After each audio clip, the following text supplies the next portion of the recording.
wife, Dr. Melinda Kingsbury, teaches at CPC, and so it's beautiful to actually come to the farmhouse and be here in person as well, you know. And I want to thank, heartfelt thanks to Dr. Andrew Kettler for the invitation to come and speak, and it was really nice to spend some time with Dr. David Henderson as well over dinner. So let's begin. Let's get right into it. Let us situate the paranormal. That is to say, let us bring it down and to think what does it mean today to be interested, to talk about, to pursue in some cases paranormal phenomena. Let's begin locally. Almost 10 years ago, around about this time, as we're getting close to All Hallows Eve or Halloween, the Vancouver Sun conducted a study, almost 1,000 adults in 2013, and they found the following responses. Almost half of BC residents, adults, believe in ghosts and haunted places. About 60% of BC adults believed in the following: 60% the afterlife, 54% angels, 48% ghosts.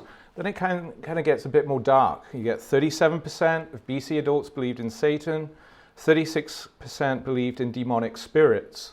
In terms of experiencing of the paranormal, 19% of BC adults had experienced some form of haunting, 12% had seen a ghost, and 8% had seen an angel.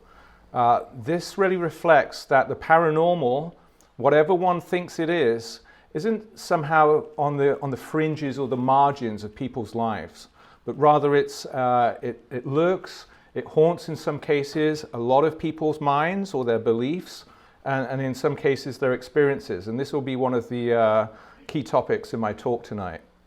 As I mentioned, we are on the cusp of All Hallows Eve, popularly known as Halloween.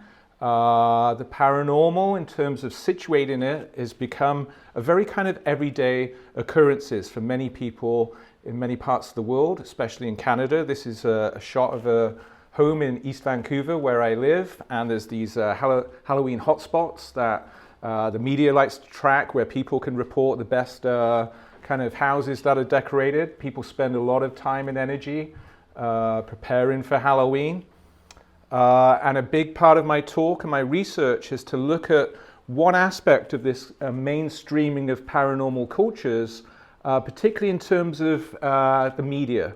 And if you go to these educational channels today, such as the History Channel, you can tune in and examine programs on ancient aliens, looking at the alien origins, ostensibly discovered in archaeological evidence in early human structures. This is a very popular show, still current today.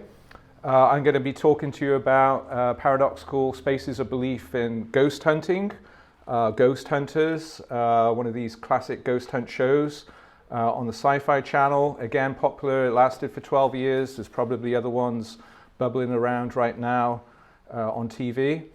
And Sasquatch, Bigfoot, which is known as a cryptid, which translates as a hidden creature, is another big aspect of paranormal cultures today. Finding Bigfoot on Animal Planet, it's still running this show right now. And again, it's interesting how paranormal cultures often compress, focusing on the investigation aspects, trying to find out exactly what these things are, trying to track them, and so on. So I'm going to be focused on a specific part of the paranormal investigations, and that is as a geographer. So I'm going to be focusing on the role of landscape, the role of place, the role of spaces in terms of the different components of where paranormal phenomena ostensibly lurk. A significant component of my talk will be looking at the investigative field sites that, where these paranormal investigators go to. I'm going to be focusing on the geographies of these investigation cultures, looking at field sites, field work, and here we're looking at a Sasquatch investigation group in Chehalis Lake, which is to the west of Harrison Lake, not far from here. And so I'm going to be situating the hunts, the investigations for paranormal phenomena within field sites and also in conferences in terms of where data, knowledge, theories are shared within the conference spaces which are crucial for these investigation cultures. So that's giving you some of the background of the mainstreaming of paranormal cultures, and we're going to focus on the investigation cultures. So I've been conducting research since 2015, late 2015, a long time now, to think about the various geographies of the mainstreaming of paranormal investigation cultures. So what do you mean exactly when we use this word paranormal? Well, if we turn to the Oxford English Dictionary, the paranormal as an adjective is described as supposed psychical events and phenomena whose operation is outside the scope of the known laws of nature or of normal scientific understanding. So a key word here is supposed and normal, outside how science understands how the world works, how the laws of nature normally operate. For me, the paranormal in this definition leaves out a lot of things that human beings, whatever their background, whatever their beliefs, are encountering and operating throughout their daily lives. I think many researchers, people in Canada, many parts of the world today, would, as those data suggest, have strong investments or sometimes experiences with the paranormal, following from that definition. It is possible to say that the grand narrative that in Canada, for example, many parts of the world have moved to a post-religious, post-superstitious, moved in through enlightenment and secularization. We can still pose the question, are we really modern? Are we really thoroughly rational and indeed secular in today's society? And by that, I mean, if you look across various social groups, the way society's interests operating and so on, there is still the endurance of religion. There's still the endurance of spiritual beliefs. We find a lot of emphasis on folklore, particularly connected with certain places in many human cultures. Superstitions abound. There'll be the astrology section in the Vancouver Sun that I read today. People like to share their astrological signs, occult thoughts in terms of esoteric belief systems. These are still around and operating today in societies such as Canada and around the world. What about issues of love, mysticism? Can we truly say when we fall in love and ask anyone, no matter what their beliefs are, can science really sum up and grasp the reality of falling in love? There's been a lot of research actually in academia, particularly in the 50s and the 60s, on parapsychology, the phenomena of clairvoyance, extrasensory perception and so on. Quantum physics, you speak to someone like Michio Kaku, read his book on multiverses.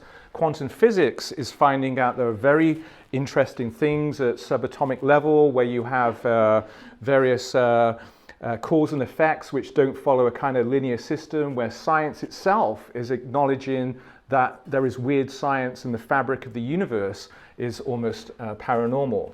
In terms of the strange worshipping practices that people do, go to your local mall. You will find a great degree of magic and belief in the power of commodities. If I simply buy this particular Apple phone, my life will be transformed.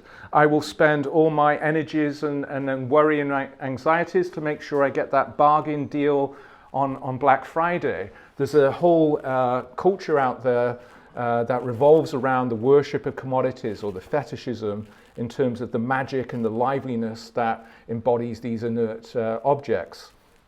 There's also been a proliferation of belief since the Enlightenment in today's so-called secular society in terms of big others. So this notion of a big other is from Jacques Lacan, a psychoanalyst who I'll be working closely with in today's talk. but in terms of the idolization, the worship, people's time, energy devoted to large institutions or big ideas. We can think about the obsessions with the market. Drive into the farmhouse today, you hear big shock horrors about the interest rates going up. The markets are doing this, they feel this. There are massive investments today in the nation and rallying around nations that people will lay their life on the line for. Very much outside the parameter of scientific explanation in terms of the operations of what can be measured and so on. Sports teams today operate as realms of the big other in terms of obsessions over results, trades, the downfall, current downfall of the Canucks, which have massive kind of grips on people. It's little wonder you'd see in baseball stadiums, I believe, when the Boston Red Sox back in 2004 were trying to bust the goat curse. And then, of course, God. God is would be considered a sort of big other in terms of evocation of a transcendental being that is the source of life, the ground of being, and so on. God is still very much operating today, albeit in a different register than centuries past. So it is possible then to think about the limits of saying we're truly in an enlightened society, thoroughly secular, and so on. The horseshoe up there refers to a famous quantum physicist who had a horseshoe above his door frame to his apartment and was asked, how come you have that as a physicist, scientist, a lucky horseshoe over the door? His response was, well, I don't really believe in it, but they said it doesn't matter if you don't believe, it still works. You're still endowed with this good luck. And that actually points to some of the paradoxes of belief in terms of the reflexivity of belief in objects and attributions of power, which are talked to. One thing I want to dispel is that academics, the myth that they haven't really touched paranormal topics. This is a book called Paranormal Cultures, came out in 2013. A lot of emphasis on the tenability of whether it's possible to label the paranormal as countercultural, whether this is indeed sustainable given the emergence of these popular TV shows and the enduring legacies and living traditions and practices of religion, superstitions, astrology, folklore, and so on. So I'm engaged with a bit of a lot of research on the paranormal. Very few studies, and this is where my research came in, focusing on real live investigators studying these paranormal phenomena. The research background also began, a lot of people ask, well, how did you get into the paranormal research? In part, it was when I read a Globe and Mail article by Michael Parfit. It was an editorial, and he was a film camera man working for National Geographic, and he was very concerned about these shows that the National Geographic was showing. He said shows on UFOs, Bigfoot, and booze. It was a study of a Guinness factory in Ireland, I think. He said these misleading shows can cause harm to children over the past decade, and amoral cynicism has taken hold. He's certainly speaking to what we could call the postmodern condition, but on the other hand, this question of what the National Geographic should study or display was something, as a geographer and a human geographer, I felt should be questioned. So I wrote into the Globe and Mail and I said, well, geography isn't just about being sticklers for the facts. Of course, there's physical geography, there's science in geography, but in human geography, I say that these shows should be taken seriously, if not affirmed, because they reveal the importance of human experiences, interpretations of phenomena, people dealing with the limits of their experience, encountering things they can't explain, such as ghostly entities and so on, and more generally social life. So I wanted to push back on simply ridiculing or rejecting these shows in the National Geographic to suggest that they actually had something valuable if we are to understand the human condition and relationships in society. I'm often asked in my research about my beliefs as the researcher in ghosts, Bigfoot, UFOs, and so on. This is building on some work on geographies of religion.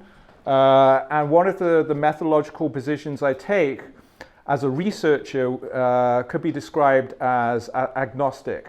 That is to say, when I speak to people, my interviewees, I try not to take everything they say at face value. That is to say, I'm not simply believing what they're saying is true, is factual.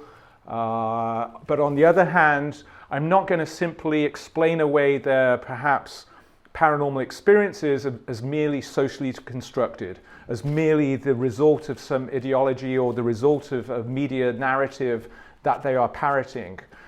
In the research, I've tried to occupy this sort of middle ground to try and get all the perspectives, all of the stories around the phenomena that these investigators are studying. I approached the research using a conceptual framework which is aligned with psychoanalysis. I've been working with the framework of psychoanalysis for a long time. In geography, I've been developing a subfield called psychoanalytic geographies. Psychoanalysis is it's a controversial way of thinking. It's a genre in terms of how to think. Of course, it begins with Sigmund Freud, who was an atheist and would often ridicule religions in terms of some kind of infantilization and so on. The psychoanalyst I work with is Jacques Lacan, who I'll get to in a minute, but he essentially builds on Freud's thought, but would add some more nuance to the thinking of issues of belief and so on. In terms of geography, and this is a whole big lecture topic on psychoanalysis, but in terms of the geography, we often think about psychoanalysis as a kind of psychology, when in fact psychoanalysis is not a psychology because it asserts things like desire, fantasy, anxiety, belief, the unconscious. These are affects and forces and structures which aren't in our heads. They're not simply in our minds, but rather they're out there. Anxiety, desire, fantasy are operating through landscapes. They are materialized in our place-based relations. They're also part of how we interact with one another in the necessary cuts, censorships, repressions that we have to use when we interact with people. If I spoke the whole truth or everything that was in my mind to my wife about what I'm thinking, what I'm feeling, it would get pretty quickly into an argument and something perhaps even more serious. We navigate our experiences with colleagues and our friends and family and neighbors with the importance of etiquette, the importance of appearances, what things we say, what things we don't say. And psychoanalysis takes these things seriously. As I mentioned, Jacques Lacan, he's born in France, is considered one of the most important psychoanalysts since Sigmund Freud. One of the key ways in which Lacan sees human experience and the psyche is through three registers. So when you think of registers, you think of music, and so Lacan would emphasize the tonality, the discordances between these realms of psychic life. In short, you have the symbolic, which is related to language, to words, to the rules of cultures in terms of customs, the various laws that we should follow in the symbolic order of life.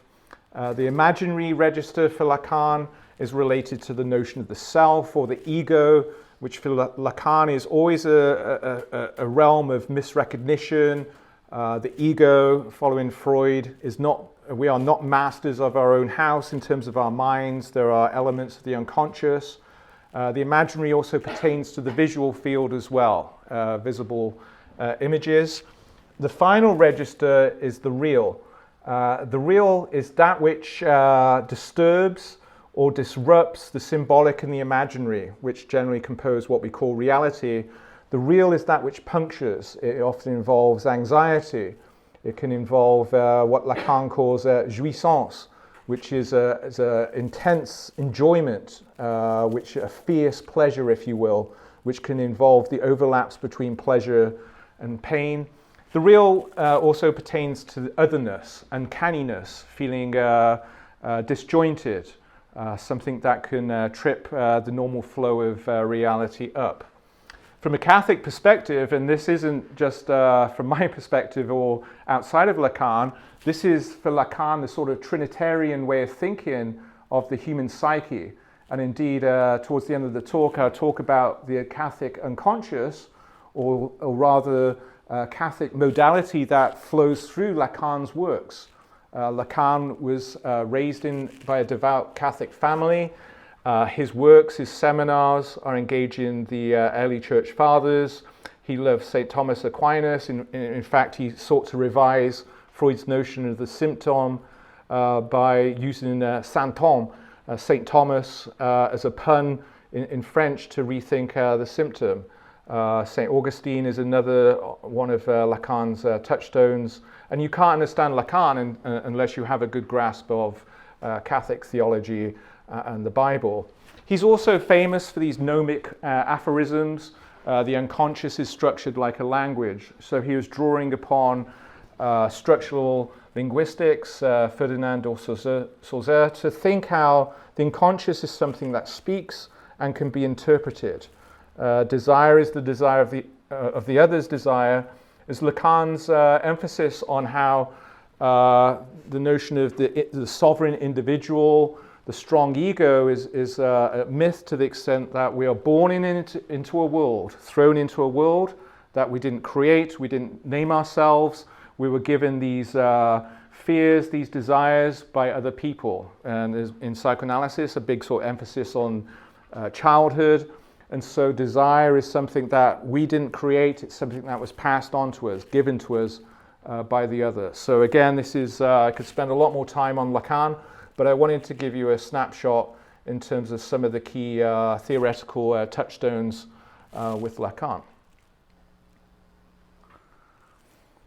So let me now move to think about these geographies of belief in terms of these paradoxes. The paradox, of course, is central to all good thinking, all good theology, in terms of the ability to balance contradictions, to balance things that are beyond the power of opinion, the doxa, so there's the Greek roots to paradoxes. I think they're absolutely central to how paranormal investigations work. So I'll be drawing on some of these paradoxes which were informed by some of Lacan's thinking on desire, fantasy, love, and so on. The first one is the idea that enjoyment isn't something that's merely spontaneous or psychological, but rather enjoyment is something that has become a duty or something that has to be honored, an injunction. And this comes from the idea that society, many parts of the world, has moved away in terms of its relationship to enjoyment from a society of prohibition. So here we're thinking before 1960, and of course the 60s were a significant change in people's relationships to law in terms of the understanding of personhood, a lot of the sexual revolution, of course, and this was before 1960. From a Lacanian point of view, this would be a society where there was a lot of sort of restrictions on access to pleasures. There would be a strong paternal authority which would police, enforce barriers to enjoyment. And one of the symptoms from this society of prohibition would be that the subject, people would have the intimate doubts about belief. There would be transgressive fantasies to access this prohibited injunction. Today we live, from a Lacanian point of view, and him drawing on researchers like Todd McGowan, we live today in a society of enjoyment. This is a society where people are bombarded, permeated with injunctions and duties to enjoy. Just think about Coca-Cola, enjoy. Think about McDonald's and the Happy Meals. Think about the injunctions to have the best body, the best spiritual life, to have the best job, the best career, the best time management with mobile apps. It's a society often aligned with the logics of commodity culture. But what makes this society difficult or uneasy for many people is that it makes enjoyment actually more difficult. The tolerant hedonism that pervades a lot of social spaces today actually seeks to repress prohibition itself. So intolerant hedonism, the subject is one that wants to allow the flowing of pleasures amongst the networks, amongst social spaces. But this is why we see precisely the rise of a lot of prohibitions in terms of the fear of stepping onto someone else's own personal space, or annoying someone with one's own beliefs. It's the society of enjoyment actually paradoxically leads to more oppressive regulations, and you can see those throughout society in terms of the establishment of boundaries about what can be said, what can't be said, issues of microaggressions, safe spaces. This is a symptom, in a sense, of a society of enjoyment. And I would situate the rise of paranormal investigations as part of this society of enjoyment in terms of the desire, the enjoyment towards these paranormal phenomena. So this is the classic X-Files poster. I actually have one on my office door at SFU. I had to go full-blown at some stage with my research. So it collapses here the desire, the enjoyment, the wanting to believe. And so this coincidence of enjoyment and belief and the want is written large today in terms of the ability to buy ghost hunting kits. So there's enjoying your paranormal object involves buying stuff. So it doesn't take much to get a ghost hunting kit on Amazon. Of course, with the topic of paranormal investigations, there's always a kind of taboo and a kind of jouissance or an enjoyment surrounding the issue. This guy here is a famous kind of figure in Ancient Aliens. He kind of portrays the independent academic researcher, ridiculed for collapsing, reducing everything to aliens. If you go to Vancouver, you see this kind of tolerance or enjoyment of your exorcisms for your stories. So a direct overlap with exorcism, where we're chatting over dinner about the role of exorcism. But notice how it's infused with this, like, it's okay, you can enjoy your exorcism as part of your bedtime routine. And this is for a fiction downloadable narratives. Even the US military is enjoying their paranormal objects. So this is a video of Navy pilots several years ago encountering a UAP, an unidentified aerial phenomena.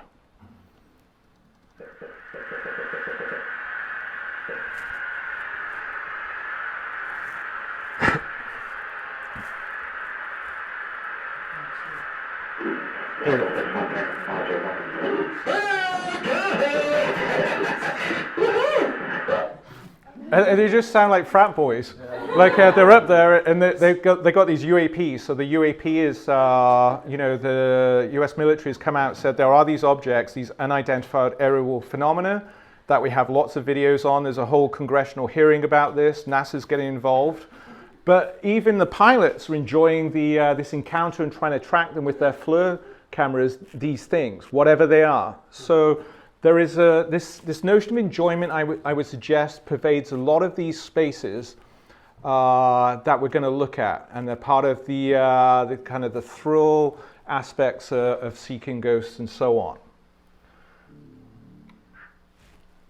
So, how to situate enjoyment, belief, and desire? For Lacan, fantasy is not some kind of hallucinatory, imagined scenario that realizes our desire. For Lacan, fantasy is on the side of reality, which is to say it supports the very fabric of what we understand as reality. Fantasy is something that doesn't occlude or counteract reality, but actually gives it its very fabric. And I think this is central to some of the investigation spaces. Excuse me. So I'm going to think about how fantasy supports various spaces in the context of UFO conferences. So I attended 2 of the largest UFO conferences in 2015, 2016. The first one was in Scottsdale, Arizona, which, by the way, was right by the Vatican Observatory, which many people were always aware the Catholic Church was interested in cosmic big questions, including extraterrestrial life, and there's questions about whether there was secret goings on in the Vatican Observatory. So I went to a conference there, and then there was the MUFON Symposium. MUFON is the Mutual UFO Network, the largest UFO organization in the world. And you'll notice there's an emphasis on bridging opening doors to academia, industry, and the media. So it's a gathering place of very disparate kinds of people. And I actually signed up for a field investigator training workshop. It was like an all-day event before the conference proper. This is my first ever sort of research practice. And I'm up there having a Wolfgang Puck's coffee. Well, what the hell? What do I wear to this field investigation? Like, do I dress smart? Do I go casual? What do they wear? So I went down there. I saw a Hawaii shirt, and I thought, okay, well, I'm slightly overdressed, but that's okay. But it was going into this world, into a UFO conference, which I had no idea what to expect, and it very quickly dawned upon me at the registration desks that it's very similar to an academic conference in terms of you go up there, you kind of sign in, and this moment kind of hit me when I saw the tote bags, where you get your name tag, you get your free pen, you get your notebook, maybe some cocktail tickets and so on.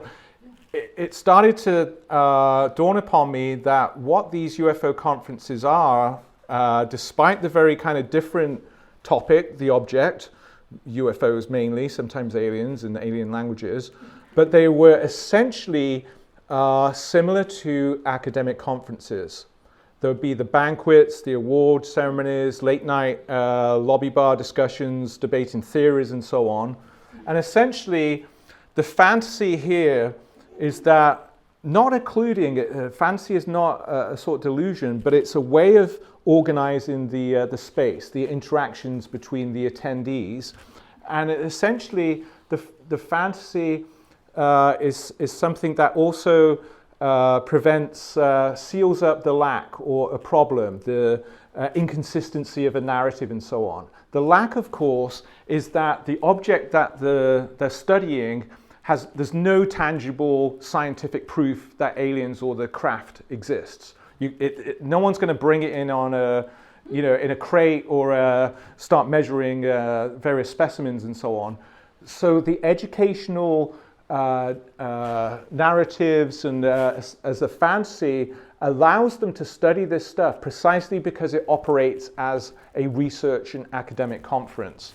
So this is like the seminar setup for the field investigation, field course, learn interview techniques, photo analysis techniques. And again, you have these kind of lecture setups. This is Paul Hellier, who used to work in the Canadian Defence, Ministry of Defence, who has written quite a lot of books on UFOs. This was a nighttime Skywatch session.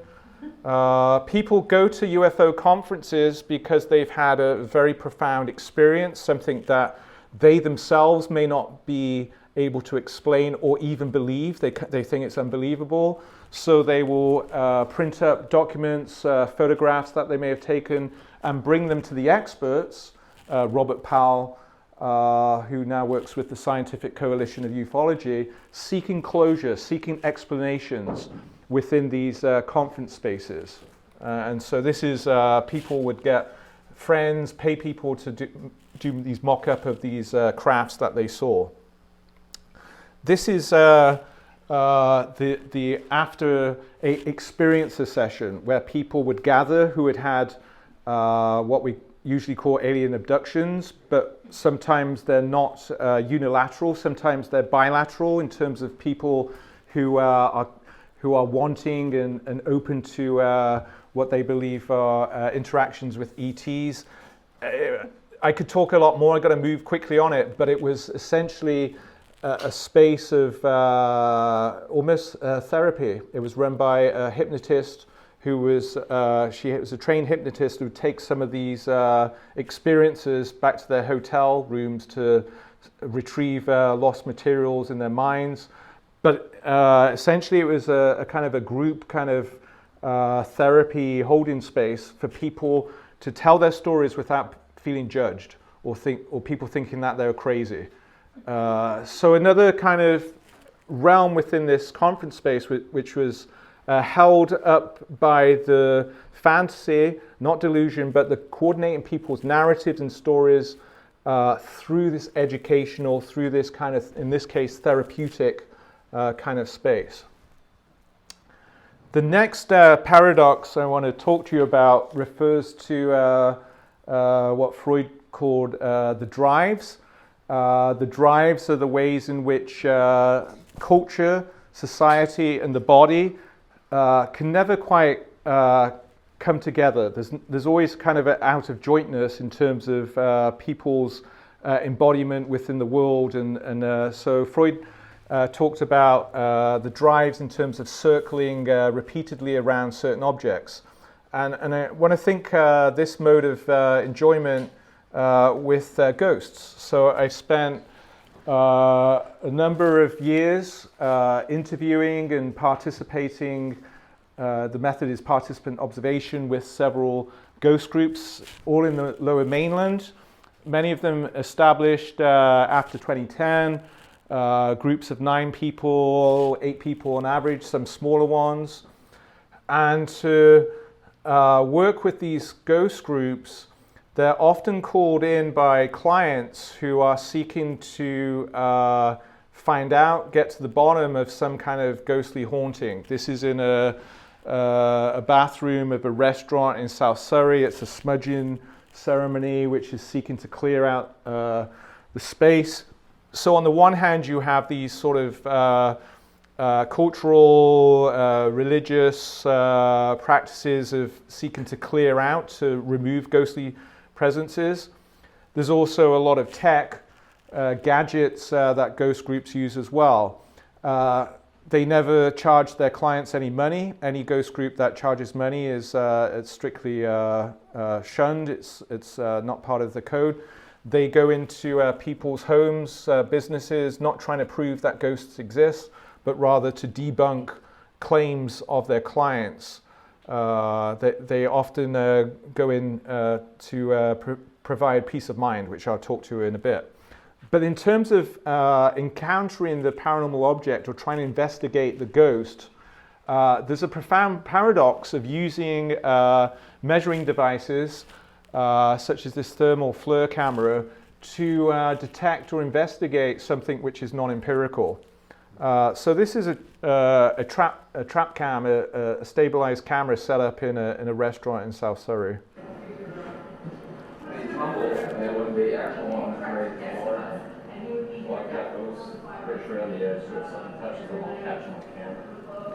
Well, there's other things that are just don't tell me what happens when we poor guys.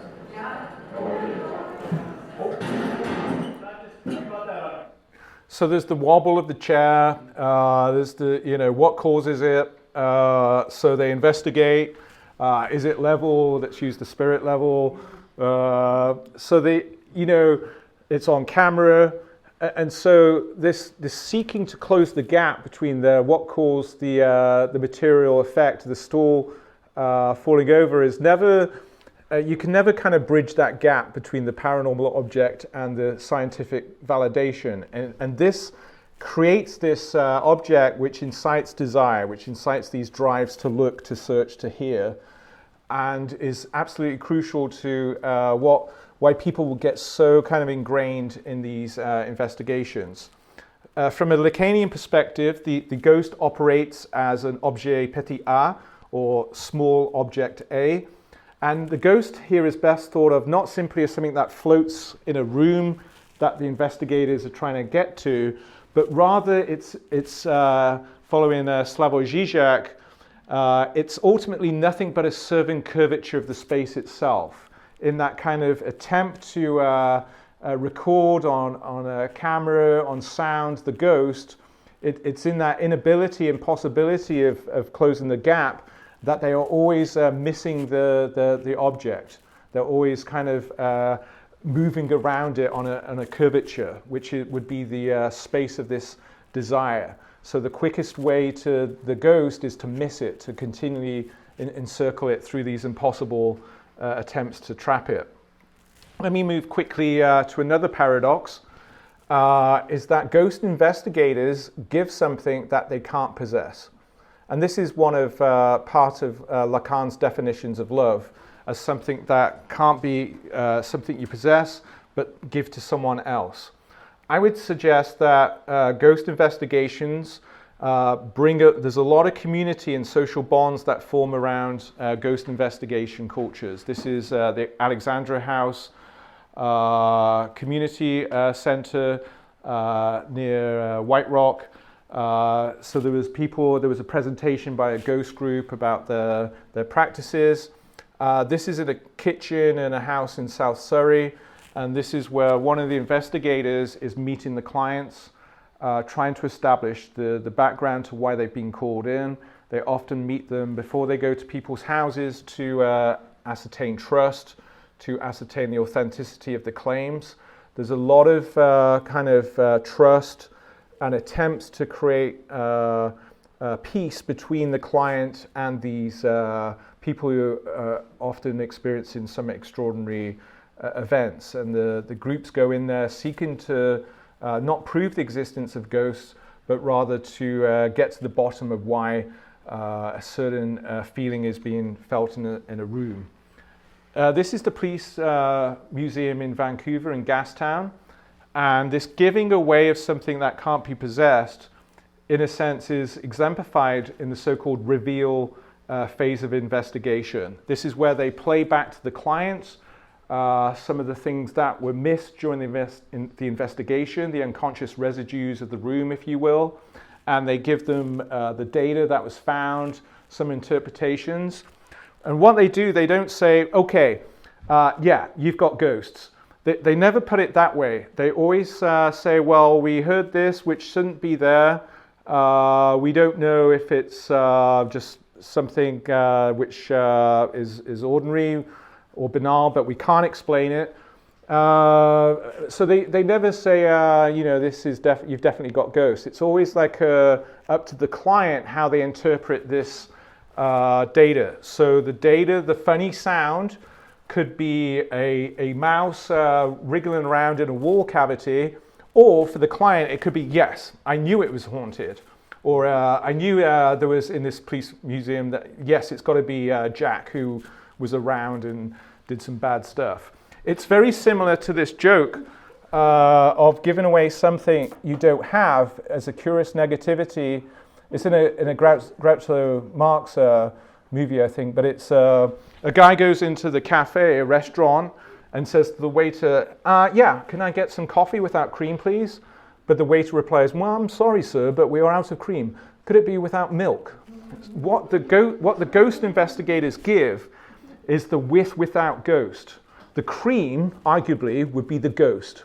So they can't give the ghost as such, but the ghost would be the thing they can't possess, but the client may say, yeah, I thought it was haunted, or it could be just the simply banal milk, that what they don't get, but also get, is the banal explanation, which would be the mouse in the wall cavity, or simply a strange leaking drip faucet or so on. So there's the transaction which occurs at the end of the ghost investigations.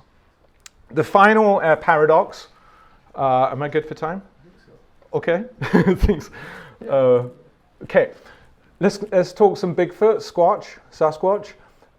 This paradox here is that the non-dupes err and wander. The non-dupes go astray.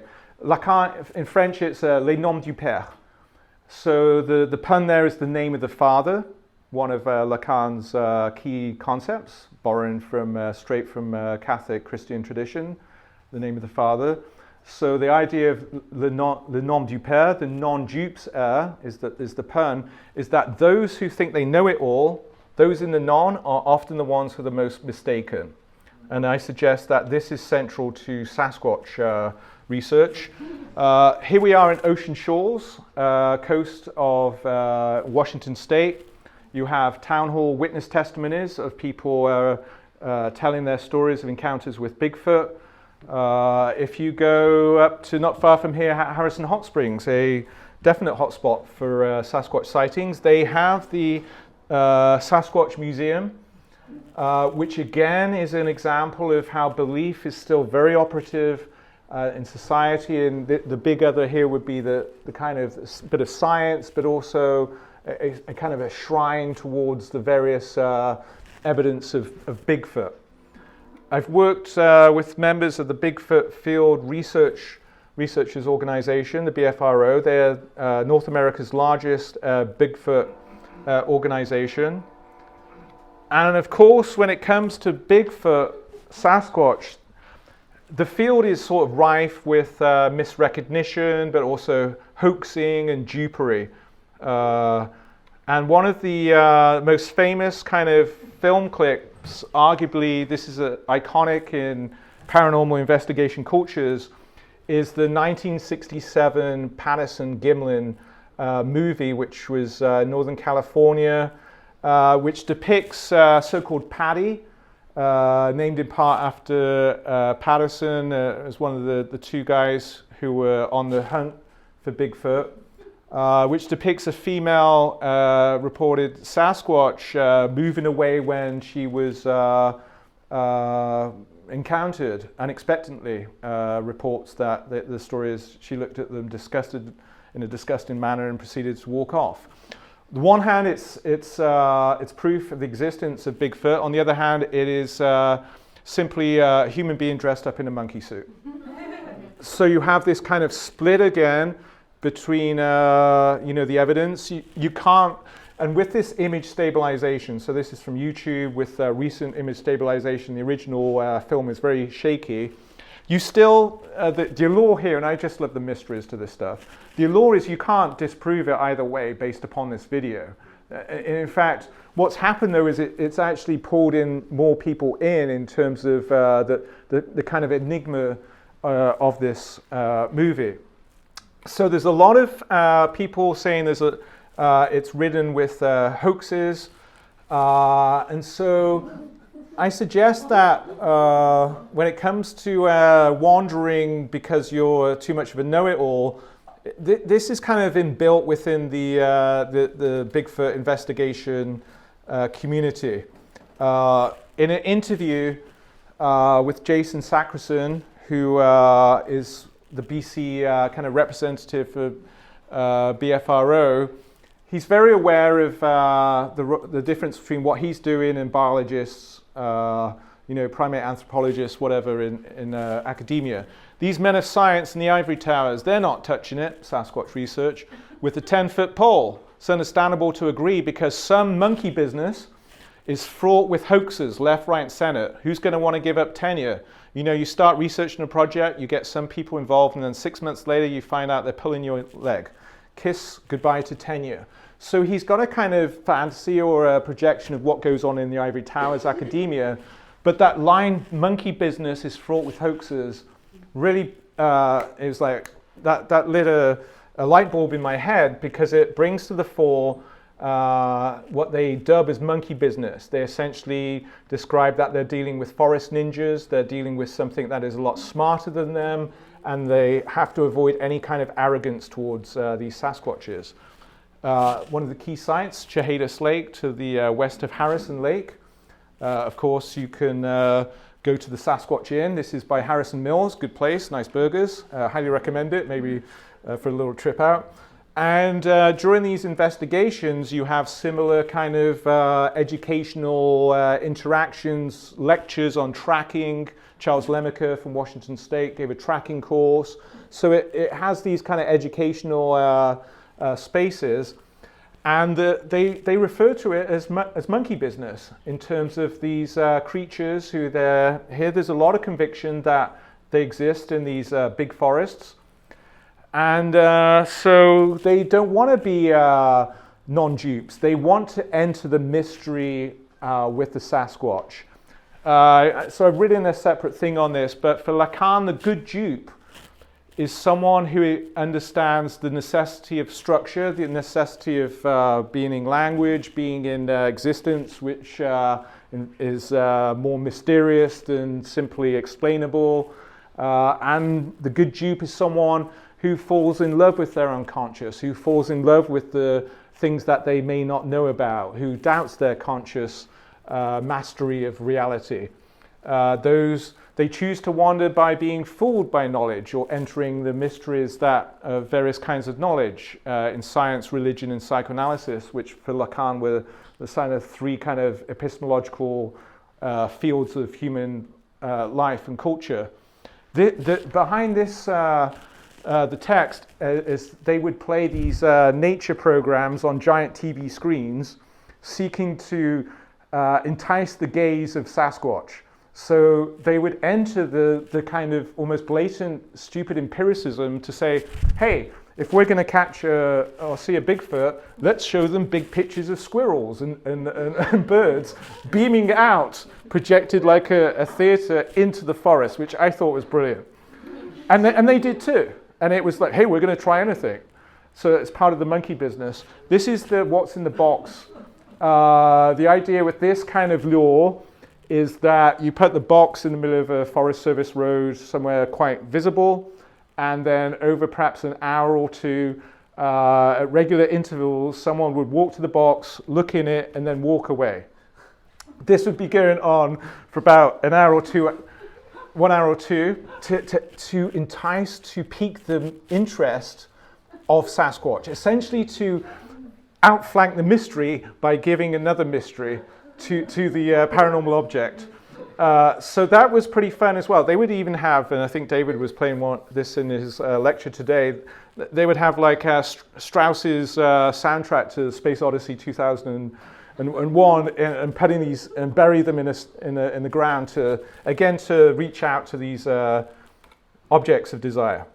I don't have time to talk about the digger story, but I was with Father Gino, who's the priest at St. Francis of Assisi in East Vancouver. He's very interested in Sasquatch, listens to the Sasquatch Chronicles podcast.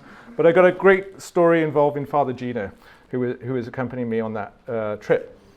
Okay, it's time to wrap up. Conclusions. This is a big field. I'm dealing with some large areas, and I've tried to compress it, and I haven't gone too far over in time.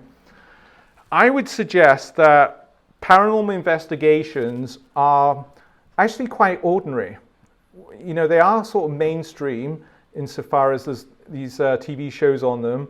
Insofar as these paradoxes, these strange ways that desire, fantasy, love, giving away something you don't have, or seeking to give something for peace of mind, and belief, they're no different, these paradoxes in paranormal investigations, like how a lot of everyday life operates anyway. There's paradoxes, mystery throughout the fabric of everyday if you think carefully and look closely enough, in a way. On the other hand, paranormal investigations are also quite ordinary insofar as they are predicated on faith in mystery. A lot of the paranormal investigators, in saying, well, we don't know, and call out people who think they've got it solved, they love and are attached and gripped by mysteries. And it would be probably quite traumatic, certainly revolutionary, if they did find Sasquatch in Chehalis Lake and shut down that forest for this newfound hominid species. That would be pretty traumatizing for them. Because suddenly, and they've talked about this, academia, people like my science colleagues would come in and shut that down, and they would be out of business. There'd be ethics boards about how to conduct, if ghosts were positively confirmed, ethics review, how to do this properly, not to commit, not to harass ghosts, to the code of ethics and so on. So the mystery is the very ground of being that keeps these cultures operating. And it's a much more ordinary and acceptable mystery than the mystery of faith. So if it's in the belief still abounds, but we can think about how in the post-Christendom society, an avowed belief in the mystery of the incarnation, the resurrection, the doctrine of grace, that is often met with more confusion or alertness to something strange. And I think that is, compared to the paranormal cultures, that is something which is more extraordinary in a sense, in having a mystery of faith rather than mystery in faith. It also involves issues of desire in terms of what people are rallying around in terms of their existence on this earth. And of course, the issue of belief and desire is important. In future research, I want to take more seriously the role of belief operating with the so-called death of God, which was announced by famously Nietzsche in the late 19th century, where the belief in God had become unbelievable. For Lacan, this is inadequate because if things are dead, then there's ghosts, there's hauntings. For Lacan, who is he's a tricky, he's not a conventional atheist, would suggest that the true formula of atheism is God is unconscious, which is to say, and it's deliberately ambiguous, his phrase in here that there is an inherent belief for humans in the divine, in the transcendent. Perhaps people believe in God, but they're unaware of it, and this is how Slavoj Žižek poses it. The modern atheist thinks he knows that God is dead. What he doesn't know is that unconsciously he continues to believe in God. This would be exemplified by a person who is in the Holy Rosary Cathedral, dropping in anti-religion, anti-Catholic literature in all the prayer books, which took about an hour or something. And so he's dropping all these leaflets and protests about something he doesn't believe in. There's a lot of faith he has in this thing that doesn't exist. So, in other words, when we think about belief, it's very important to think about the paradoxes and the nuances. Lacan has this very direct, often obviously manifest relationship towards Catholic theology. His brother was ordained Benedictine monk, older brother, who he dedicated his PhD to. So some of his, there's on the names of the father, these categories that he uses in his work, drawing from Catholic thought. He had this publication of a lecture to Discourse to Catholics in the Catholic University in Brussels. The triumph of religion in terms of Lacan's thinking of the importance of religion in human societies. He once said the Roman religion, Catholicism, is the true one. There is one true religion, and that is the Christian religion. This is, for an atheist, a so-called atheist, very unconventional way of approaching issues of belief in God, and for Lacan, his Catholic heritage. Works on theology and linkages, overlaps with Lacan as well, have started to be published. So this is something I want to delve into a bit more. In terms of Catholicism, which at its core, of course, has the mystery of faith and has definitely interest in scientific endeavors, rationalism, so on. It's beautifully captured in the 1943 movie The Song of Bernadette, where Bernadette's encounters with Our Lady, the apparitions in the grotto, kind of creates a bit of a panic in the little French village of Lourdes. And there's investigations to see whether what she's saying is true, whether it's theologically coherent. There's the dean that comes in and talks to her and is very impressed by the phrasings of various sayings from Our Lady. And there's a brilliant kind of exchange as follows. One of the officials looking into what happened said, "If I have correctly understood your report, doctor," so man of science, "is this: science excludes fraud, excludes mental disease and a miraculous occurrence. I venture then to ask science, what is left?" Yes, what is left? And so it shows when it comes to the paranormal, it's ridden throughout human experience and societies. In fact, the radicality of the mystery of faith is nicely summed up by Flannery O'Connor in a 1955 letter. For me, it is the virgin birth, the incarnation, the resurrection, which are the true laws of the flesh and physical. Death, decay, destruction are the suspension of these laws. So what O'Connor's doing here is flipping over the science as the realm in terms of known laws, or how things should proceed in terms of human existence and the fabric of the cosmos. This indeed to me suggests an interesting challenge and perhaps greater radicality to faith in mystery rather than the mystery of faith. Thank you very much.